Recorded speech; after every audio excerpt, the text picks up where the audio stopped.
तो मूवी की शुरुआत होती है मैक्सिको सिटी से, जहां हमारे जैसे ही आम लोग केला बेच रहे थे। जिस बीच हमें एक काफी गरीब घर की 13 साल की लड़की एंड्रियाना दिखी, जो कि अपनी अपना 13वां बर्थडे सेलिब्रेट कर रही थी। जहाँ उसका भाई जॉर्ज उसके लिए एक नई साइकिल लेकर आया, जो देखकर एंड्रियाना तो काफी खुश हुई।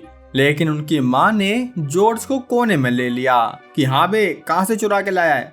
असल में ये लोग मेरी तरह काफी गरीब थे, साथ ही मेरी तरह इन्होंने भी हाल ही में अपने फादर को खोया था, जिसकी वजह से इनकी माँ को अपने बच्चों की ज्यादा ही टेंशन थी। खैर, तब जॉर्ज ने बताया कि मेरी जॉब लग गई है, लेकिन असल में उसकी जॉब ये थी कि वो गोरों को गुलाबी के चक्कर में फंसाकर कोने में लाता, जहां वो और उसके दोस्त मिलकर उस गोरे की ही लूट लेते, क्योंकि क्या करे भाई साहब, पापी पेट का सवाल है। खैर, तो अब इसी के साथ द एक्सप्लेनर्स कल्ट इंट्रोड्यूस करते हैं ट्रेड। तो अब सीन यहाँ से एक वेरोनिका नाम की सिंगल मदर पर आया, जो कि अपने फ्रेंड के साथ लॉस एंजलिस में जॉब का इंटरव्यू देने आई थी, जहां एयरपोर्ट पर उसे कुछ जॉब से रिलेटेड लोग पिकअप करने आए, जिनमें इनका लीडर ये वादिम था, जिसको थोड़ा ज्यादा याद रखना दोस्तों।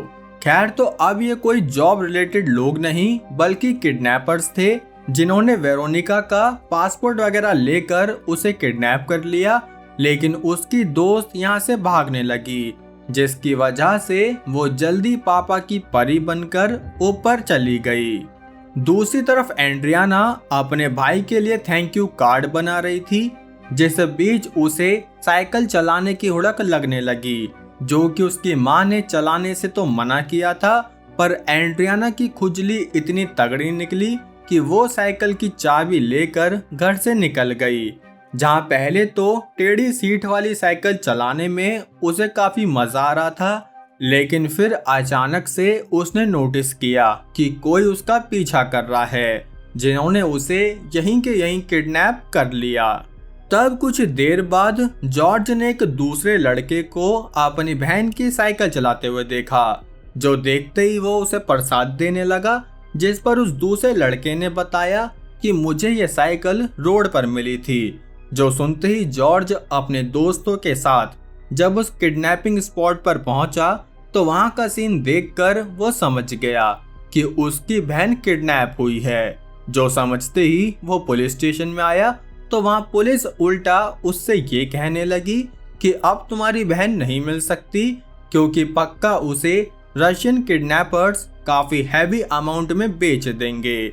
लेकिन जॉर्ज किसी भी हालत में अपनी बहन को ढूंढना चाहता था, जिस काम में उसके दोस्तों ने साथ देने से मना कर दिया, क्योंकि वो किसी गैंग से पंगा लेना नहीं चाहते थे, जिसकी वजह से बेचारा जॉर्ज खुद ही रेड लाइट एरिया जैसी जगह पर जाकर अपनी भाण को ढूंढने लगा।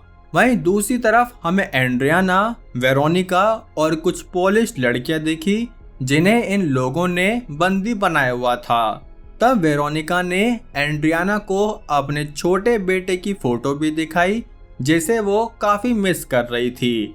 जिस बीच जॉर्ज जब हरियाली मार्केट में अपनी भाण को ढूंढ ही रहा था, तो उसे एक ट्रक में अपनी भाण और कुछ लड़कियां दिख गई, जिन्हें वो किडनैपर्स ट्रांसपोर्ट कर रहे थे। इसलिए तब वो उस ट्रक का पीछा करने लगा, जिस बीच उसने GTA वाइस सिटी की तरह अपने ही दोस्तों से एक कार भी छीन ली, जिसके बाद वो इस ट्रक का पीछा करने लगा। तब इस ट्रक में हमें काफी लड़कियां दिखी, जो कि सुबह तक बॉर्डर पर पहुंच गई। जहां पुलिस ने जब इस ट्रक को रोका, तो वो काफी हैरान हुए कि लड़कियां, और तभी लड़कियां भी खुश हो गई कि यस, अब हम बच जाएंगे।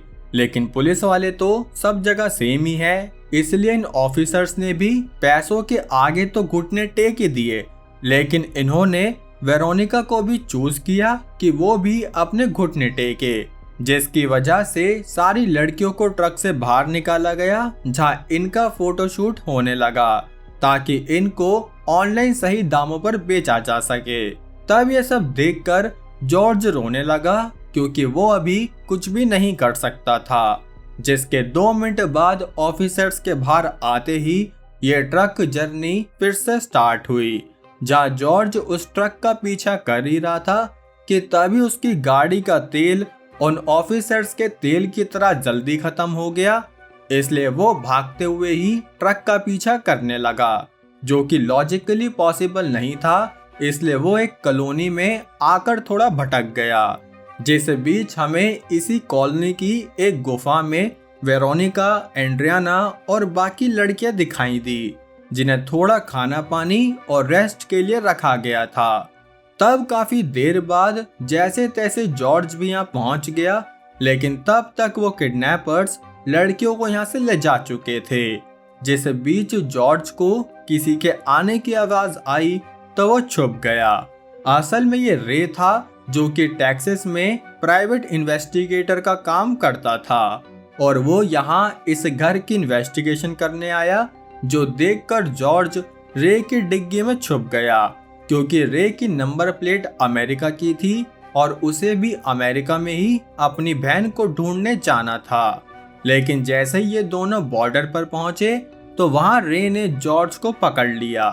तब जॉर्ज ने उसे बताया कि असल में मैं यहाँ अपनी बहन को ढूंढने आया हूँ, जिसे कुछ किडनैपर्स न्यू जर्सी में एज अ स्लेव बेचने वाले हैं। लेकिन रे ने उसकी बात ना सुनते हुए उसे पुलिस के पास ले जाने का सोचा, जहाँ जैसे ही पुलिस स्टेशन में दोनों आए तो वहां से जॉर्ज भाग निकला, क्योंकि उसे पुलिस पर बिल्कुल उतना ही भरोसा था जितना मुझे हमारी फाइनेंस मिनिस्टर निर्मला ताई पर है। खैर, तब ये देखकर रे दोबारा न्यू जर्सी जाने वाले रूट पर आया तो उसे जॉर्ज मिल गया, जिसकी बातों में सच्चाई देखकर रे ने उसकी मदद करने का फैसला किया, जहां में पता चला कि रे भी अपनी बेटी को ढूंढ रहा है, जो कि कई साल पहले गायब हो गई थी, लेकिन आज तक उसे अपनी बेटी नहीं मिली। वहीं दूसरी तरफ ये किडनैपर्स इन लड़कियों को डिटेंशन सेंटर पर लाए, जहां आगे का खर्चा पानी निकालने के लिए इन्होंने लड़कियों को खेतों में भेज दिया। जिसके बाद ये दोबारा जैसे ही आगे बढ़े तो एक किडनैपर ने लड़कियों के साथ किडनैप किए एक थाईलैंड के लड़के को बेहोश कर दिया, क्योंकि इस लड़के को एक बूढ़े आदमी ने खरीद लिया था। यहाँ एक कैफे में रे और जॉर्ज कुछ खाने पीने आए, क्योंकि लड़कियां तो ढूंढ ली जाएंगी, पहले पेट पूजा हो जाए, है ना। खैर, तब जॉर्ज को वो थाई लड़का दिख गया, जो कि उसे ट्रक से निकलता हुआ दिखा था। इसलिए तब वो जल्दी से उस लड़के से बात करने पहुंचा कि आखिर मेरी बहन कहाँ पर है। लेकिन वो बूढ़ा आदमी और थाई लड़का इधर उधर छुपने लगे। तब बड़ी मुश्किल से रे और जॉर्ज ने इन्हें पकड़ लिया, जिसके साथ पूछताछ करने पर इन्हें इंफॉर्मेशन मिली कि उस बूढ़े आदमी ने इस थाई लड़के को एक ऑनलाइन साइट से खरीदा था, जहां और भी लड़कियां लोग खरीदते रहते हैं। तब इस साइट की सारी इंफॉर्मेशन रे ने उस बुड्ढे से ले ली, जिसके बाद वो एक साइबर कैफे में पहुंच गया, जहां सारी लिंक खेलने के बाद उसने जॉर्ज से पूछा कि बताओ तुम्हारी बहन कौन है। तब जॉर्ज ने एंड्रियाना को पहचान लिया, जिसका नाम किडनैपर्स ने मारिया कर दिया था। वाओ, मारिया की खैर, तब इन्हें साइट से ही इंफॉर्मेशन मिली कि ये ऑक्शन कुछ ही दिन में होने वाला है, तो इसलिए इन्हें जल्दी से न्यू जर्सी में पहुंचना होगा।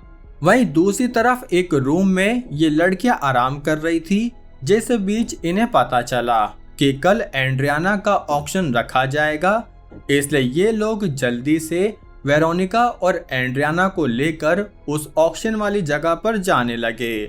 जिस बीच जैसे ये एक जगह हल्के होने उतरे तो तभी वेरोनिका और एंड्रियाना यहाँ से भागने लगी, जहाँ से भागते भागते वो शहर में आ गई। तो इन्हें लगा कि अब ये दोनों सेफ हैं, इसलिए तब वेरोनिका ने अपने पेरेंट्स को फोन किया, जहाँ से उसे पता चला कि इन किडनैपर्स के एजेंट ने उसके बेटे को इनसे दूर कर दिया है। जो सुनते ही वो काफी शॉक्ड हुई। जिस बीच इन किडनैपर्स ने इन्हें दोबारा किडनैप कर लिया, लेकिन अब वेरोनिका बिल्कुल टूट चुकी थी। इसलिए उस बेचारी ने इन सब के सामने ही वादियों में एक हाई जंप लगा दी, जो देखकर एंड्रियाना रोने लगी। खैर तो फाइनली ये ऑक्शन वाली जगह पर पहुंचे, जहां इस ऑक्शन को ये महिला लॉरा कराने वाली थी, जो कि इनसे दूसरी लड़की यानी वेरोनिका के बारे में पूछने लगी, लेकिन वो तो मर गई, जिसकी वजह से लॉरा के मूड के भी लग गए। खैर यहाँ जॉर्ज और रे न्यू जर्सी में आए तो रे सीधे पुलिस के पास हेल्प मांगने पहुंचा, जहां उसे पुलिस के बिहेवियर से पता चला कि ये लोग ह्यूमन ट्रैफिकिंग को लेकर बिल्कुल भी सीरियस नहीं थे, क्योंकि इनका ये बहाना निकला कि हम लोग उन किडनैपर्स की लोकेशन को ट्रेस नहीं कर सकते। इसलिए ये सुनकर रे वापस होटल में आया, जहां से उसने अपनी वाइफ को कॉल करके कहा कि मुझे थोड़े ज्यादा पैसों की जरूरत है, तो इसलिए मैं उन्हें अकाउंट से निकाल रहा हूँ। हाँ भाई, वाइफ की परमिशन तो लेनी ही पड़ेगी, वरना बाद में कलेश एंड ऑल। खैर तब उसने ये भी बताया कि हो सकता है इस खोज में हमें हमारी बेटी भी मिल जाए, जो कि इतने साल पहले गायब हुई थी। खैर तो अब वो पैसे निकाल कर इन्होंने ऑक्शन में बोली लगानी स्टार्ट करी, जहाँ एंड्रियाना पर बोली लगाते लगाते इन्होंने फाइनली उसकी बिड जीत ली। जिसके बाद रे को एंड्रियाना को उठाने जाना था, इसलिए वो किडनैपर्स की बताई लोकेशन पर पहुंच गया, जहाँ एक किडनैपर उसे अपनी गाड़ी में डालकर लॉरा के घर पर लाया, जहाँ रे का एंड्रियाना और लॉरा से आमना सामना हुआ। तब उसने इन लोगों को ऑक्शन वाले पैसे दे दिए, जो देकर वो एंड्रियाना को लेकर जाता कि इतने में लॉरा को कुछ शक हुआ, इसलिए वो बोली कि इसको ले जाने से पहले तुम्हें इसे चेक करना होगा, और वो चेकिंग हम भी चेक करेंगे, यानी कि चद्दर का रंग बदलेगा या नहीं। खैर तो अब रे और एंड्रियाना रूम में आए, जहाँ एंड्रियाना तो काफी डर रही थी, लेकिन रे ने उसे समझा दिया कि असल में वो जॉर्ज के साथ उसे बचाने आया है। इसलिए तब एंड्रियाना ने दिमाग लगाकर इस चादर पर अपना हल्का सा हाथ काट कर खून लगा दिया, जिसके कुछ देर बाद जब वो किडनैपर आया तो उसने खून देखकर इस बात की कंफर्मेशन दे दी कि हाँ, ये कोई शरीफ नहीं बल्कि हरामी मानुष है। खैर तो जैसे ही रे और एंड्रियाना यहाँ से बाहर निकलते तो तभी जॉर्ज ने उस किडनैपर पर हमला किया, जो देखकर लॉरा ने रे को गन पॉइंट पर ले लिया, लेकिन तभी यहाँ चारों तरफ से पुलिस आ गई, जिन्होंने लॉरा को अरेस्ट करके उसके लॉरा लगा दिए। खैर तो इन्होंने इस घर का बेसमेंट भी चेक किया, जहाँ से इन्हें और भी काफी सारी लड़कियां मिल गई, जिनकी कुछ टाइम में ऑक्शन होने वाली थी। जिसके बाद रे ने जॉर्ज को पैसे दिए ताकि वो अपनी बहन को सेफ तरीके से मैक्सिको ले जाए, लेकिन जॉर्ज ने वो पैसे वापस रे की गाड़ी में रख दिए, क्योंकि क्यों ही किसी की शराफत का ज्यादा फायदा उठाना। जिसके बाद वो एंड्रियाना को सीधे मैक्सिको में लेकर पहुंचा, जहां पहले ये डर रहे थे कि कहीं इनकी माँ इन पर गुस्सा ना करे, लेकिन जैसे ही इनकी माँ ने अपनी बेटी देखी तो वो काफी खुश हुई। लेकिन दोस्तों, इन किडनैपर्स के लीडर वादिम का क्या?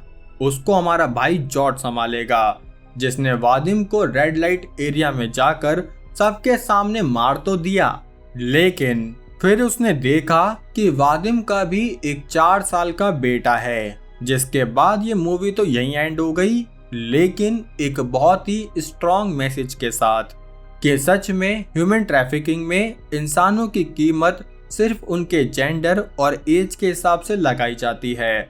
और सच बताऊं, जितने गरीब देश का इंसान होगा उसकी कीमत भी उतनी ही कम होगी। इसलिए दोस्तों, अपने आसपास लड़कियों को देखते हुए बाकी हरकतों पर भी ध्यान रखा करो, क्योंकि क्या पता आप कब किसकी लाइफ के रे बन जाओ। खैर तो अब ये मूवी कैसी लगी लाइक कमेंट करके जरूर बताना। साथ ही चैनल पर नए हो मेरे भाई तो सब्सक्राइब कर लो, बहुत जरूरत है। बाकी अब हम मिलेंगे हमारी अगली वीडियो में, तब तक के लिए जय हिंद।